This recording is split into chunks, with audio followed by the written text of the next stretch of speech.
good morning. Welcome back to Everyday Struggle. I'm Nadeska here with DJ Akademiks and Wayno. And unfortunately today, guys, we're starting with some pretty terrible news. I think that rocked the entire hip-hop community yesterday. So XXXTentacion was killed in Florida shortly before 4 p.m. on Monday outside of a motorcycle dealership.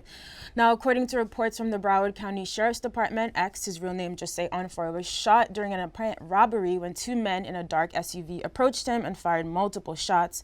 He was pronounced dead at the hospital.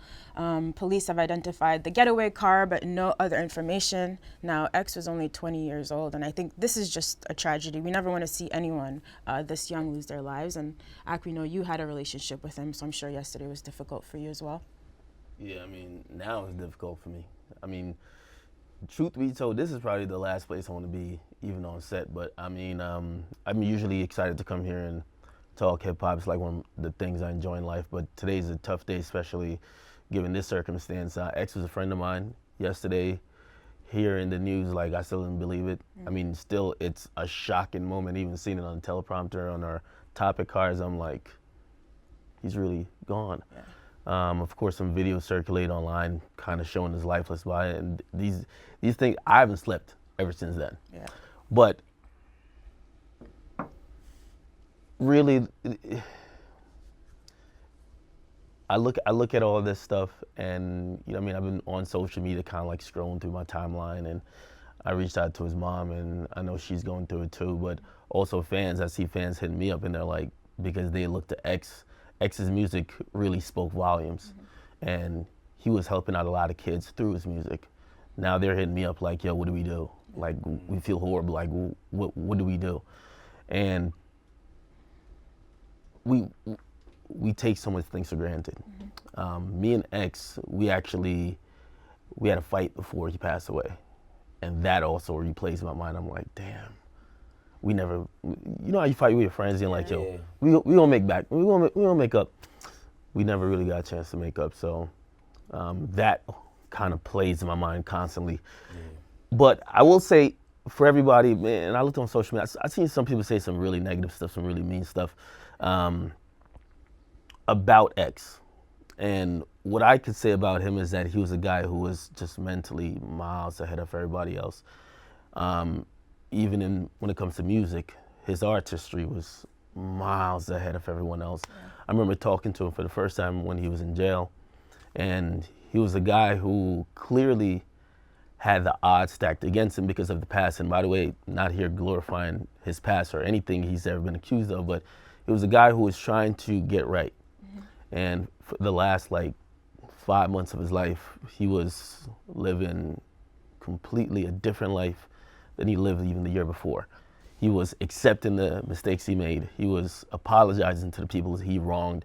And he was trying to do better. He was trying to do charities. He was trying to really even guide other artists who he saw go down the path that he once went down. So this is just senseless violence. We don't know exactly what happened. Yeah. We don't know if it's anything to do with music, period, or it could be the fact he's young, he's rich, and someone saw like, hey, let's go rob him. Yeah. One of the things, and I always said to him, I remember after the Migos situation happened where like he got jumped or whatever the case is, I remember I had a conversation with him. I said, yo, like, you're too big of an artist to just be out here by yourself, to be walking alone, doing these things just by yourself. And he pretty much told me, he said, yo, I'm not gonna be scared to be me. Right. And I only say that to say, like, that's him. Mm-hmm. He's not scared of the people. He was always in Florida. He hung out, he would go to the local parks, he would play basketball with people. He's not a guy like, yo, I'm gonna be in the house all day because I'm rich and security. Nah. So he probably didn't take some of the proper precautions that he probably should have, because he's a guy who signed a $6 million deal. Mm-hmm. And again, no matter how you don't look at yourself like that, someone's maybe looking at you like that. You're driving around a BMW i8, and they probably seen, oh, you're going to a bike dealership. You probably have some cash on you. Mm-hmm. This is a way for me to come up.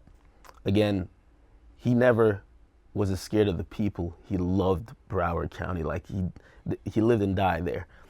And I remember the conversations we would have. He was like, this is home, and he never felt scared of where he was at. So to see him lose his life there is shocking, it's sad, and I hope that justice actually gets served in this case. I don't know. I think I speak for me, all of his fans, and anyone who did know him or talk to him, like, we're all hurt. Yeah. My condolences go out to you because, you know, you lost a friend. I've lost friends, numerous friends, to gun violence in the streets. It's really unfortunate to see this young man's life cut down at 20 years old, you know, especially in his hometown. Like, I remember Boosie said it before about, like, you know, artists dying where they're from. I mean, in New York, we had Ching, Stack Bundles, a slew of others. And I'm not gonna sit and pretend like I was the biggest fan of X. I started to get into his music on his last project, but I always like saw, like what you said, like he had a lot of battle within. Like I remember watching like his very, very, very first interview and him just talking about like his relationship with his mom and like, you know, different things. And it's like I'm the younger me kind of related to him because I was like, damn, I remember times when I was a confused teenager and I was angry and I didn't know how to speak about it, and he did it within his music. It's amazing to see how many people he's affected because, like, he's the first young guy to pass away in a tragic situation. Right. We usually see the young guys passing away from drugs. This is violence. I mean, it's just ridiculous that, you know, if they robbed them, it's like they killed them. It's disgusting. And to see videos of people recording that is, we had a crazy place in this world. Yeah. You know, we had a crazy place in this world, and my condolences go out to his family. First and foremost, he was a son before anything. I'm a father, so it's like, I can't imagine. Right. I think, you didn't have to be a fan for that to affect you. Last night was very emotional. So, of course, a lot of people, you know, shared their condolences on Twitter, people like J. Cole, Kanye West, Lil B, but Ak made a good point. There are a lot of fans who found comfort in his music or felt like they could identify. And I think there's a generation of people who have lost their favorite artists like this, and I don't think any of them would want to see another generation go through it. So it's going to be hard to cope, but I encourage everyone to find someone you can talk to, a friend, a counselor, call a line, you know, don't go through this alone. Rest in peace, X, just tragic all around. I will say to me, he's the most impactful artist of his generation.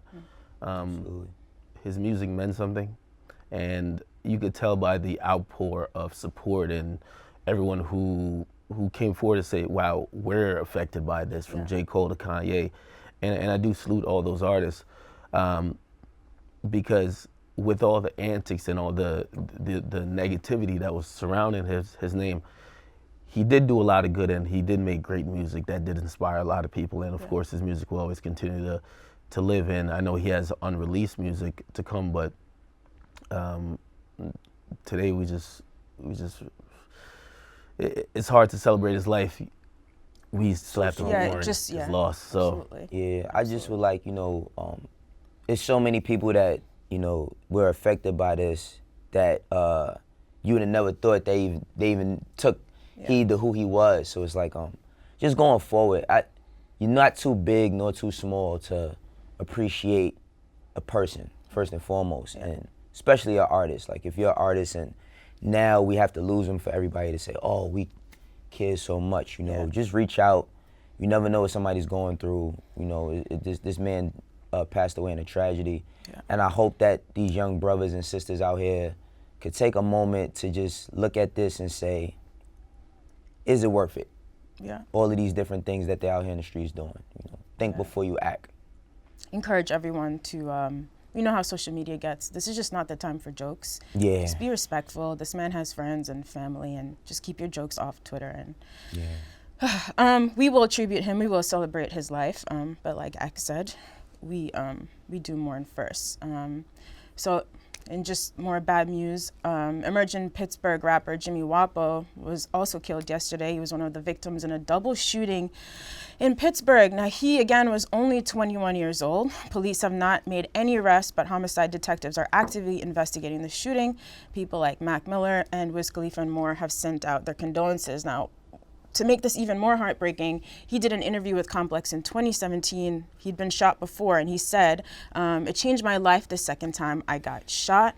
2 years ago, I was just somewhere getting shot up. Now I'm doing this. It keeps me going in a positive route because really nothing happened positive when I was doing the negative shit. So again, an artist, he was trying to make an effort to turn his life around, and it's terrible that it had to end like this. So again, condolences to his friends and family. Encourage everyone to be very respectful if you feel the need to discuss this publicly. Yeah. This does shine light on a bigger issue. I mean, in terms of just gun violence in general. Yeah. We're losing our young brothers to just senseless shit, and especially at the hands of a gun. So, you know what I mean? That's a bigger conversation we have to have. But I send condolences to his family as well, because they're definitely grieving as well. So, again, while a lot of people didn't focus on his passing yesterday, it's definitely very important, because in music, it's like a fraternity. And whether we choose to acknowledge that we all work together, we're all on this thing together. So, you know what I mean? I send all my condolences and prayers to his family, and hope that they get through this time as well. Yeah, you know, hip hop is definitely a fraternity and a brother and sisterhood. And, you know, this is one of the things, music is one of the things that's a universal language. It brings so many people together. You know, condolences go out to this young man. Like you said, Ak, it's just, we seeing this, and then, you know, we still deal with the school stuff, and but just gun violence in America is such a large issue. And hopefully the NRA can see that it's not just like concentrated in one place. It's happening to everybody, from the suburbs to the hood. It's like it affects everybody, and nobody is above hardship, you know, and nobody knows when tragedy strikes. I just hope that, you know, like you said, like justice can be brought to the table for these young men losing their lives so young. It just saddens me, you know, it saddens me. Let's talk about Meek Mill. So he was back in court on Monday in a continued effort to have Judge Shanice Brinkley removed from his case and have a new trial date set, but unfortunately there was no decision made. Meek and his team now have until June 30th to schedule a new trial. So just to recap, Meek's been on probation for nearly 10 years. So this hearing specifically was dealing with evidence which suggests the cop who first arrested him in Philly a decade ago was essentially a dirty cop and mishandled the arrest. Complex News was actually on site for the hearing. Let's take a look at some footage. I'm scared to speak on my own situation until I get out the situation. There was laughing going on. Me, it's not really a game to me. I don't know why we're here. The governor said drop it. The lieutenant governor said drop it. The DA said drop it. It's only one person that won't drop it, and that's Judge Brinkley. I don't understand why we still out here fighting for justice when the justice idea is clear. And that answer is free Meek and keep Meek free.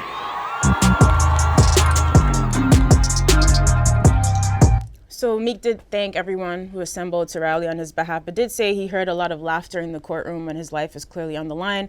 His lawyer issued a statement saying, "You basically had a judge whose whole purpose today was to try and protect one of the most corrupt cops in Philly history, to try and defend him at the expense of the system." Again, a very serious issue. Not sure why anyone is making jokes here. Meek is really fighting for his freedom. Yeah, we at war with a lot of things. It's like, you know, the common denominator between, you know, the other two stories that we're covering is that all these guys are trying to make a change. And it's just crazy how, like, in hip hop is looked at as like it's not taken seriously when you try to change. I mean, I think if Meek was working for UPS and he was having the same success and became a high level CEO or something like that, he wouldn't be going through these same things. Right. It's unfortunate, you know, it's unfortunate. Like I said, I've said before, I've known Meek since he was 16. I know when he caught the case, and I've seen a lot of what he's gone through. And it's just saddening to see that he's still going through the same thing with this judge. And now we have a corrupt cop, and it's like, we can't just, you know, it's not so simple to just throw it out. And all of these laws are made for whom? Like, who do these laws defect and protect? Yeah, it's incredibly sad what's going on with Meek Mill. I thought yesterday he was going to have some favorable judgment, but just think about what's going on. You really have a judge at this point who literally, I can't even believe this is a personal vendetta at this point. I think this is an ego thing, because essentially what she ruled has been overturned in terms of he's out of jail. Now it's, what are you gonna do with the case? Right. We're seeing mountains of evidence. The DA's basically saying, yo, we are admitting the cops, they're liars. And the judge is now the judge is the defense attorney for the cops. So it's so ridiculous. She should just do what's right, just kill the case. But clearly she likes to have, and this probably is some other complex even with her, she likes to have Meek Mill under her control, right? She's had Meek Mill under control for a decade. She's unwilling to let it go. Also, she's unwilling to say, and I think this is why she probably is looking for every way how she could prolong this. Yeah, you're admitting that, yeah, you fucked up. You fucked up. And as a judge, the person who's used to laying down a law to someone else that fucked up, that's a very unfamiliar position. So I'm seeing how she's handling this, and I see like everyone is out there. I mean, the governor's rocking with them. You got the DA, like, what more do you need? Right. What more do you need? I have to really give a hats off salute to my man Meek Mill, though. He's handling this great. You know, in the past, he didn't really know how to handle situations like this. Like, you know, he went on record and he says whatever. Now he realizes the position he's in. He's done a fabulous job realizing also the torch that he's carrying for everyone else who's currently locked up and for prison reform in general. So he's been operating, I would give him an A+ for how he's acting. He doesn't say anything wrong. He's doing everything he needs to do right. I think all eyes has to be on this judge, and there are a couple more steps. His lawyers, because he has a whole team of them, they are trying to take every step and measure to get her off the case, but unfortunately, that's not an easy process. The easiest thing is for that judge to recuse herself, but clearly, as I said, the ego won't let her do it. Right. So again, we got to go through this process. It's great that the people are supporting Meek, and I'm glad they're supporting Meek because Meek is understanding that with that support comes a lot of responsibility, not one that you should just say, okay, thanks, I'm out of jail, but I'm back to doing me. He's taking that responsibility, and I'm glad he's carrying the torch. Yeah, so. it's like prison is modern day slavery, right? Yep. And look who's imposing. You know what I mean? Like, look who's imposing it. And like I said before, when you see someone trying to change their life, you know what I mean? Like, you actually can view it, somebody really changing their life and changing the lives of other people around them. It's like, isn't that essentially the rehabilitation aspect of what prison is supposed to do? It's what it should be in places like Europe when prison is about rehabilitation. Right. It's just slavery. Right. And when you start looking at it and you start reading out all these things, yo, they got a full-on circus going on in that courtroom. Absolutely. Again, this is not the first time Meek Mill is saying that, yo, they're cracking jokes in the courtroom when his life is on the line, his freedom is on the line, right? Again, if I'm Meek Mill, could you imagine how I feel? I go to court, everybody's acting like this is another day, this is like some big star. Oh, it's the famous rapper who just brings a lot of cameras and press here. Okay, everybody got a sense of humor now, cracking jokes. Then if we think about other things we've heard, the clerk is asking Meek for money to send her son to school while my freedom's on the line and y'all sending me to jail whenever. Y'all are basically violating me every time. Yeah, I'm gonna feel some type of way. So again, I think they're running a whole circus in that particular court, in these particular court proceedings, because clearly the only person who's looking at it like on some life and death shit, and obviously, I mean, his freedom's on the line, right? Yeah. It's Meek. Yeah, this it's crazy because I had a friend that was like on trial for something, and seeing how everybody's cool with each other because they all went to school together. It's like any other industry, you know what I mean? It's a business. It's like, damn, it's like, but judge and DA cool. Everybody's cool with each other. All while I'm sitting here, right? Like while I'm sitting here, like, damn, my life is in limbo. I don't know what's about to happen. Like, this shit is just whack, yo. It's systems to keep all of this shit in place. It's like the plan is to keep Meek at a certain place. It is. You know, from their level, and it's like I'm just looking at it from the aspect of this lady. Not only is she a black woman, but she's from Philadelphia, right? And she's from she's successful from where she's from, and to see a young man, like the judge always tells you, they'll never let me see you in here again. And then to see what he's in there again for, which is some real bullshit, right? And not to really understand, like, okay, this kid is really doing something with himself, is, like you said, is very egoistic. Yeah, it is, because if, to his point, the DA and everyone, so many public figures are speaking out, what does she have to gain at this point? When You're not DA is making a saying point, like, you're not helping him. Yeah, it's really ridiculous. So keep your head up, Meek. Yeah, seriously, shout out, and hope people will take this seriously. So we'll stay tuned for more development in Meek Mill's case. In the meantime, of course, we got Jay-Z and Beyonce's new album, Everything Is Love, this weekend. The lead single was called Ape Shit. Actually, we know that Offset and Quavo are featured on the track, but now there's a leaked version where we could actually hear their bars. UMG's pulling this off the internet real quick, but of course we had a chance to listen to it. So now, Ak, I believe you were saying you didn't necessarily like Trap Jay and Beyonce. Do you like the original, the reference track better? I do like the reference track better. Listen. Like he gotta say, listen. No. No, you know what it is? Because I do wanna. It was a fair criticism. I'm just asking. Yeah. No. I think today I could listen. If I was in like this little somber, like kind of sad mood, I'd be going in on Wayno today. But I'll keep it light. Wayno. Right. The reaction I saw to this particular track, and then after hearing the demo version of it, makes me realize that when Jay and Beyonce's name is attached to anything, people just magnify. This is the best thing ever. But you already knew that, though. No. But is that right though? If we're just evaluating music, if you would have heard the Migos say, it'd be like, it's a regular Migos track. Jay and Beyonce, yo, she's popping that shit. Yo, it's crazy. Damn. Yo, did you hear Beyonce rap? Yo, she's rapping literally what Offset said. So again, I mean, I'm not shocked because it felt like that type of vibe. I was wondering how those tracks get created because it always felt like, and this is what I was telling you, I didn't really like Jay and Beyonce kind of, it felt like they were trying to appeal to like the trendy current. The young kids. Yeah. And I'm like, nah, y'all are mature artists. I gave us a mature album. Lemonade's a mature album about a wife who fell some infidelity shit went on. Then we had Jay-Z, who was basically saying, I'm done buying these chains, watching all of that. I'm investing my money. Never said that. Okay. But pretty much he said $2 million art invest. Okay, yeah. He was talking about doing some really like black excellence. I like knew that word was coming. Yo, he was ahead of his time. Anyway. Right. Or if he was growing, right? Then I hear ape shit. I'm like, what are we? This what we get when y'all come together? Y'all on some bullshit. Oh. In terms of subject matter, even though I know it's a single. It's fun.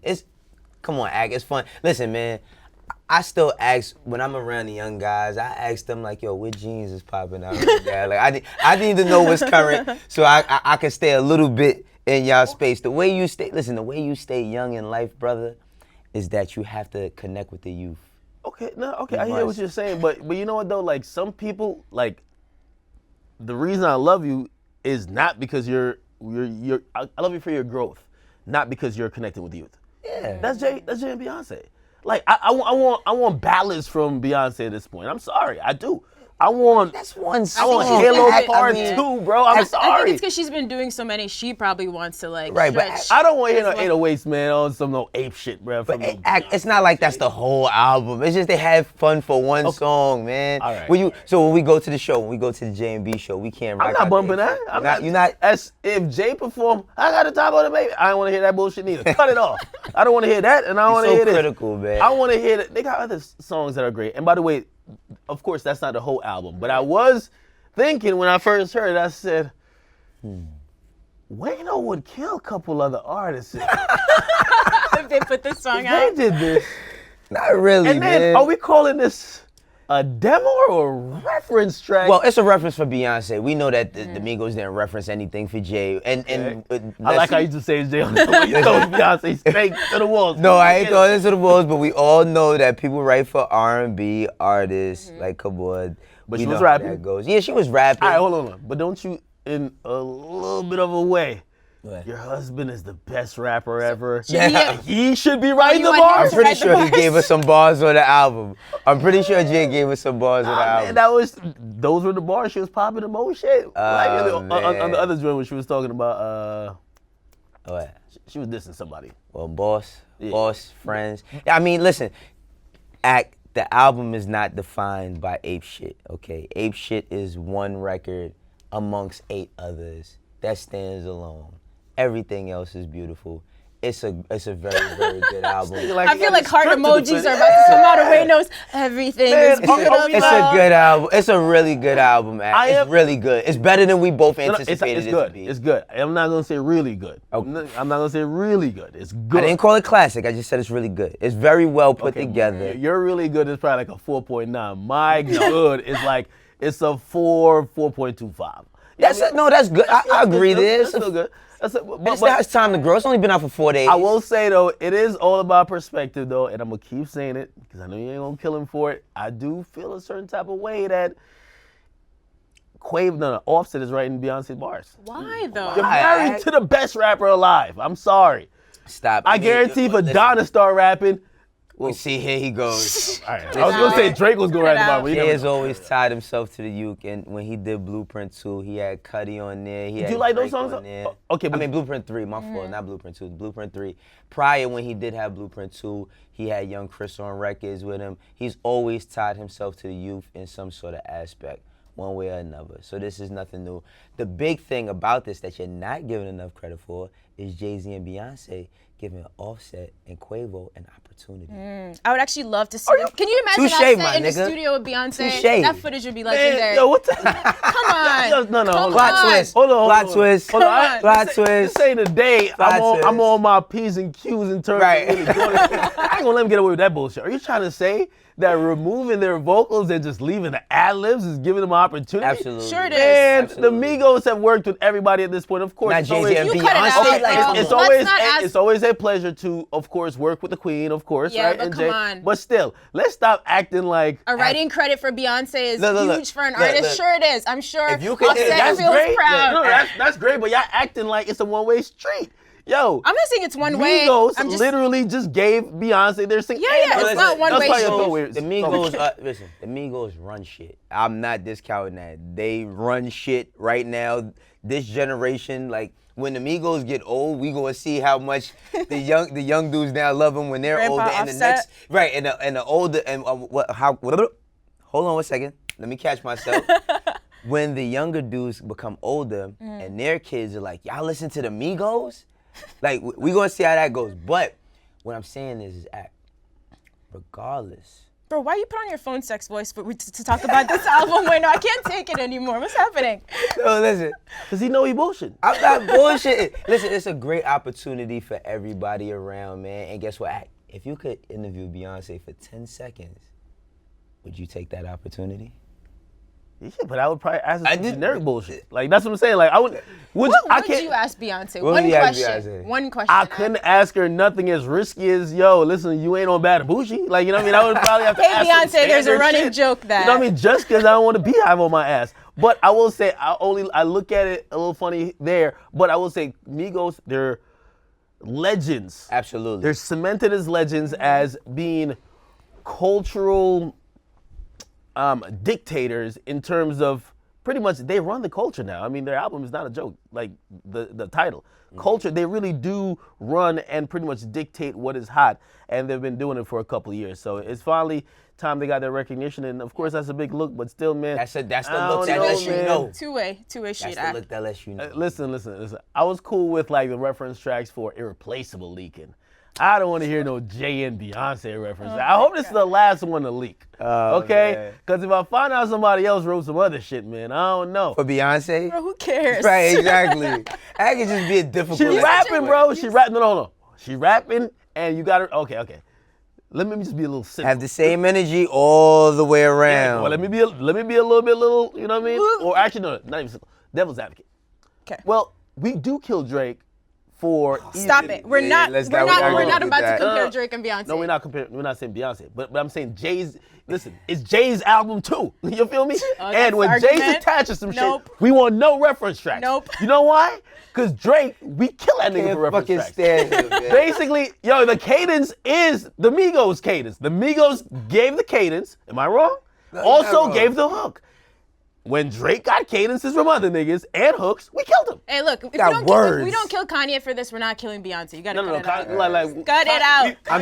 I'm just happy that we was able to turn this into. I know. I I wanted to hug Ak at the beginning of the episode. I was feeling Hug very Zach. sad. I'm very proud of you, man. Yeah. We should run this topic back again because What you feel like you got? Nah, We can man, revisit this. I'm not gonna see this guy coming here. Now we know.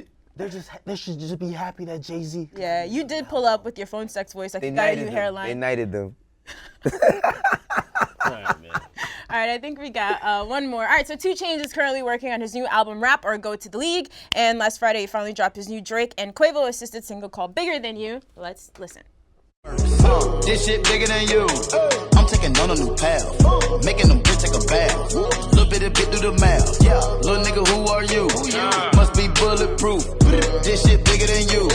This shit bigger than you. All right, no Beyonce bars on this one. No Beyonce boy. Listen, y'all know that Chops only put this on there because Drake's on it, right? Like, But- listen, he not putting every Quavo new song on the lineup, or Yeah, I haven't seen any Quavo. yeah, it's Stop. because Drake's on the song. It's a hype song. The last Drake and 2 Chainz collab was, I believe, correct me if I'm wrong, was that Big Amount? I think it was Big Amount. Look at Yeah, Chops. it He was. on it. He said, yep. That was They made that some was magic together. Yeah, they had made a lot of On Me, magic, and yeah. of course Drake, On Me, Quavo, they were on Walk It Talking, and also Portland. This is a dope record. Maybe it has to grow on me a little bit more, but I didn't feel like, oh shit, like Drake completely just wilded out, or Quavo just gave the best hook ever. I just thought it was good. It looked good on paper. But Drake's features going where Nicki's records are at right now. Yes Indeed was alright. Yes Indeed was alright. He didn't kill it, mostly because of Lil Baby killing it. Killed that, yeah. This record, alright, but Look Alive, we do gotta give my man credit. That I was man- in January. It's June. What? Yeah, okay. He's trolling. I learned it from the best. Trolling. Fuck it. I Because still have every day. because when I was told about Nicki before, and Right. I was like a couple of years ago. I troll crazy. Wait for the next time. Listen, Barbs, leave me alone today. Leave my comments alone. I was trolling Ack. It was nothing. Do you like this record actually? It's cool. It's cool. It's cool. It's not gonna make you like, you know what I mean, get up and Harlem shake. No, I never Harlem Shake. What I like from, I'm the 2 Chainz fan that I like to hear him like rap, like Big Amount. Like I like to hear him talk heavy shit, put his shit together a certain way. I didn't get that from this, but I'm not never counting. I never. Yeah, count because 2 Pretty Chainz Girls out. Like Trap Music was a great album. Great album. Again, another one that good. Yeah, he probably's like, oh, it's a 3.5. No. I think he liked it. We haven't done that segment in a while, but good song to revisit now, and like who had the better verse or like who killed it the most kind of thing, would definitely be Big Amount, yeah, because I think the popular consensus was Drake. Yeah, but But then Chainz. That second Chainz verse. And I ain't gonna lie, like with this whole rapper go to the league thing, I mean, I'm expecting good music from Chainz. He doesn't disappoint me, but I'm expecting dope content. Like I'm expecting him to do shit with ball players and all of that and tell stories of that narrative. Am I tripping? Is Chainz coming along this little good music thing? He claimed good music. Is he dropping? He's affiliated. I don't think he's part of the I'm not gonna lie, I'm too selfish of a Chainz fan to only get 7 songs. I would be hot. Like I'd be hot if I only get 7 Chainz songs. Like I need a whole 13, 15, like for real. Hey, this month is gonna go down in history for music as just a iconic month. Yeah, this month, this year, you know, I mean, the ups and the downs, what music is really putting in perspective for me is life. You know, it's really putting life into perspective. I mean, you know, we have the tragedies, but we have the triumphs. You know, we got the young guys doing their thing and holding it down in their space. Nobody's getting in the way of their festivals or nothing, but then you have like Jay and Beyonce doing the On the Run tour, you know, doing the stadiums. We still got the up and comers that's, you know, stating their claim. So music is at a good place. I wish people would stop complaining and thinking that it's only one thing, you know, because they see something a lot and think that it's only that. Right. I mean, Black Thought and Ninth Wonder dropped a dope album as well. You know, it's so much music that's coming out. Just gotta check for it. Just gotta check for it. Yo, stop being lazy. You Subscribe gotta to have Title. that. You gotta have that. Oh, I like that plug. You got the time to listen to all this music, but Right. it is a lot. I will say though, and this is, listen, just let me have it for today. We can debate it another time. Okay. I am, and maybe I'm just person of the moment, but I'm giving my man X, and God rest his soul, I love you, my man. I'm giving him the credit for all these short albums. He dropped a 22-minute album with 17, which at that point people were like, yo, this shit's too short. Like, You're right. Way too short. Right. Then pretty much everyone kind of realized you could do less is more. Like you don't have to just. Yo, my last thoughts on X2 is what I really liked about him, that I noticed that I picked up on, is he really liked rap. Like he liked to spit bars. Like, I mean, when I first heard, what was the first EP? It was like 7 songs. Yeah. That was the one that had Look At Me on it. Yeah. I think it's either that or 17. One of them had like a few drinks where he's rapping, like really rapping on some boom bap shit. And even when he did the drink with Joey Badass, like X really rapped, and you know, he was a student in the game in that aspect because he did his own thing, but he still, for him to be from Florida and get on a boom bap joint and throw some bars together, I salute that man. Just his musical range was impressive too, right? He was very impressive. Not just hip hop, he was pushing music forward. And to end off, I wanna extend and open this challenge, or really just this invitation. Like X was really big on trying to do charity in the last couple months of his life and be charitable. He actually wanted to do something even this weekend. Right. I think going forward, for the people like myself and like other artists who didn't know him or did really get inspired by him, we should do something in his name. And I'm 100% down to be a part of those efforts. So, you know what I mean? If anyone who feels moved to be involved, definitely reach out to me and we'll make something happen. Absolutely. Glad to hear it, Ak. So rest in peace to XXXTentacion and Jimmy Wopo. Prayers to their families and friends, and we'll see you guys tomorrow on Everyday Struggle.